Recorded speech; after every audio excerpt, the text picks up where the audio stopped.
Hey, everybody, come on in. Welcome to day 6 of our 10-day relationship challenge. Woo, woo. Hey, Finder Latasha. Hey, Michelle. Hey, Hi, Lucy Twin. Thomas. Hey, Style. Yes. Have y'all been following? Y'all been following along every day? If you haven't, go back and Yes. check out the replays of our 10-day relationship challenge. We talked about vulnerability. We talked about boundaries. We've talked about contempt. Yep. Criticism. Last night we hit on defensiveness. Yes. And today we are going to talk about stonewalling. Woo. Gottman talks about the 4 horsemen of the apocalypse. It's scientific, and y'all. Stonewalling is one of those things that can really eat away at your relationship. It can be termite infestation with stonewalling. Woo. Do you guys know what stonewalling is? It's that moment where you shut down, you leave the room, you exit the person, stage left, and you check out. And now the proverbial womp, womp, womp, womp, womp, womp, womp. Yep. They know you're not listening. You've decided you're not listening. And that's pretty much that. Yeah. You say you never heard of that term. I say our Facebook user. Yeah, it's a new term for some. It is the shutdown. It is when you just shut them down. Your partner is sharing with you. You may feel like you're being criticized, or you may feel like they are showing you some contempt, because stonewalling is usually a response to what you feel is contempt. Yeah, it is. It's like cutting someone off. You cut them off and you either exit and leave. You leave the space so that you're not, you just physically leave, or you mentally leave and you shut them down. It's like mentally turning your back on somebody because you don't want to deal with the situation anymore. For some relationships, and I think that was Benita. Hey, Benita. For some relationships, it escalates things to a really interesting place. Yeah. Where now it starts to become even petty because the person believes they've been shut out. So now they're going to do something to let you know that they felt disregarded, and back and forth. And it's challenging because some people shut down because they don't have the tools to move forward. But the shutdown is really a thing. And we hear a lot of couples that talk about that, and a lot of men that say, I didn't want to get into an argument. I didn't want it to escalate to a bad place. So I just shut down. Yeah. Right. And what it does is it repositions the possibility to resolve the conflict because one person checks out. Yeah. When you are in a conflict with someone, the interesting thing is they want to be seen just like you want to be seen. So in this dynamic, when you shut down, they no longer have access to you. Yeah. Oh, that's my dog. Come on, Michelle. A lot of men are non-confrontational, and they don't, women too. There's a lot of women that are non-confrontational. And instead of dealing with the issue that they don't have the tools to handle, they will shut down. And, sometimes it's also a result of what's called flooding, right? You know how you put things in you store things in the memory bank. You might not address things right away. Something happens, it upsets you, it bothers you. You may not address it at that moment. You store it in the memory bank. Then something else happens, it bothers you, you don't say something, you store it in the memory bank. And then when you hit your breaking point and it's time to have that conversation, anybody ever say, we need to talk? You don't want to hear somebody say, look, we need to talk. So when you sit down to actually talk, you're not only bringing up what just happened, the incident that just occurred, you're going to pull everything out of the memory bank and and then you did this and another thing and this and another thing and another thing. And what happens is we flood our partners with all those things that we've stored in the memory bank and we've been holding on to. And it's like playing cards, bam, bam, bam, bam, bam, right? Mm-hmm. You just letting them have it one after the other. And it's called flooding. So the person may feel overwhelmed, they're unprepared. You've been thinking about this thing all week. You've been thinking about, you might have been thinking about it all month. So you are ready. You got all your cards lined up and you are ready. You're like, pow, pow, pow, pow, pow. And they're like, whoa, right? Mm-hmm. So the flooding, a lot of times the natural response is to flee. Because I don't know how to deal with this. This is overwhelming. It's too much. So I'm just going to shut you down by turning my back on you and leaving. And for some, one of the things we don't recognize is for some, it's physiological. Yeah. Like physiologically, their body is trying to regulate to the moment. Yeah. And it can't. It literally can't regulate itself.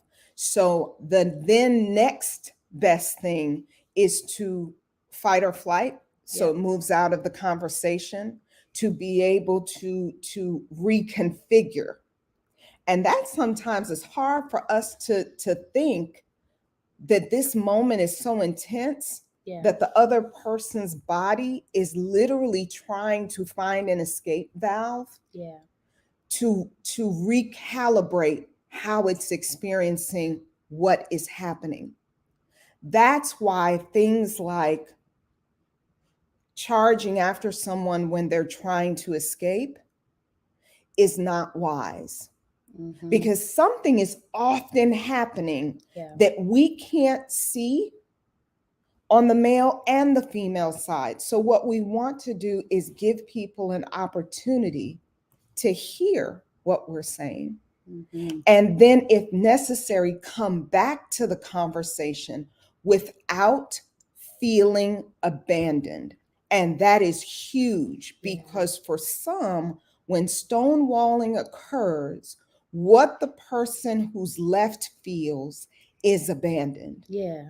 So it is perfectly okay if you need a moment to ask for it, to be able to say, babe, I believe I heard what you said. Yeah. I need a moment to process it. I am not abandoning you. I am not leaving you to deal with this by yourself. But I need a moment to process what you've been processing. And then find a way to self-soothe, right? When you feel those emotions and you feel the need to flee and you take that time out and you go to your space, what are your ways to self-soothe? Maybe that's breathing, maybe that's meditating, just finding a quiet place to think and process. Maybe it's writing. Maybe it's journaling. What is it that you can do to process what you've heard and be able to re-engage the person, your partner, in communication in a healthy manner? So if you feel the need to flee, just call a timeout and acknowledge, right? I need a moment. I hear you. Like Dr. Nicole said, I hear you. I'm not abandoning you. It's a lot for me to process. So I'm just going to have to call a timeout. Mm-hmm. And I'll come back to you. Why don't we schedule it? Why don't we talk about this tomorrow after dinner or over dinner, right? So you schedule a time to come back. And it's so critical that we come back. Because avoidance is never the answer. Avoidance never solves it. It's going to make things worse. Yeah. It is usually your path to worse. Yeah. Right? And all of these things that we talked about over the last, 6 days. Yeah.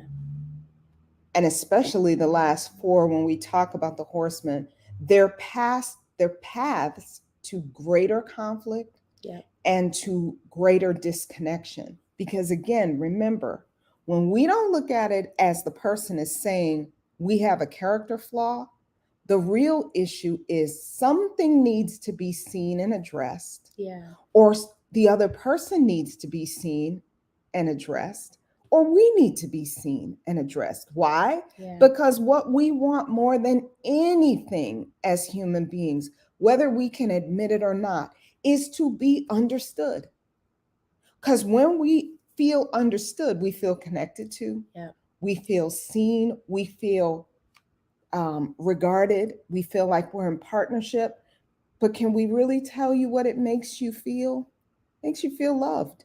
Absolutely. And everybody wants that in one form or another. Yes. So we're giving you, again, just a snapshot. This is a little snack at lunch. Yeah. To really be able to say, wow, what would I be able to do if I had more of these, and if I understood some of my partner's responses and didn't just think this was going to burn the house down. Right.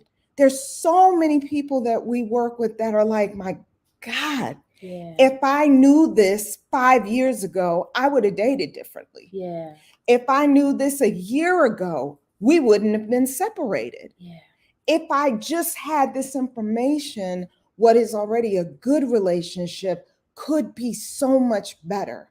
So we are hoping that we're going to see you on the 23rd if you are in a relationship. Yeah. Crystal and I are doing our pop-up in Atlanta. You all have asked for it. You've asked for in-person. We are coming together with intentionality and all kind of goodness. On the 23rd of July in Buckhead. It's going to be a mystery location. Yes. We are coming together in an intimate setting with 10 couples. This is not going to be a huge conference room full of people, because we want to be able to get into some of the deep and make sure that you leave different than you came. Absolutely. If you are single and you are in the Atlanta area, you're in Birmingham, you're in Tennessee, wherever is close by, have car, will travel. Yeah, get your girlfriends. Come on. Load them up and come on to the A, because singles, we are going to be connecting on this conversation of dating the same person over and over again. Trust. How do I trust? After having been in a challenging dynamic where I got burned, all of that stuff, so that you can experience more meaningful love in your life. Yeah. We're going to go over that on the 24th. And listen, it is costing you to not have these tools. It costs you. It's costing you relationships. I see one of our Facebook users said, when this happened in the past, the relationship was over. Yeah. How can I grow from this? We've lost relationships, or we've stayed in relationships that were not healthy way longer than we should have, because we don't have the tools. Because, to be frank, who teaches us how to love? Who taught you how to love? Mm-hmm. So invest in your relationship toolbox. Invest. And it's costing you not to invest, right? It's costing you. So invest in your relationships. Join us. Again, that's Saturday the 23rd for relationships, for couples in relationships, whether you're married for 25 years or you've been dating and you're trying to decide whether or not you want to get married, you need to be there. And then Sunday the 24th for singles that are looking to co-create the love that they deserve and desire. They just need some tools on how to date. You know, this is a new environment, right? After the pandemic, all this online dating, or you just find yourself in a rut, you keep dating the same guy with a different face.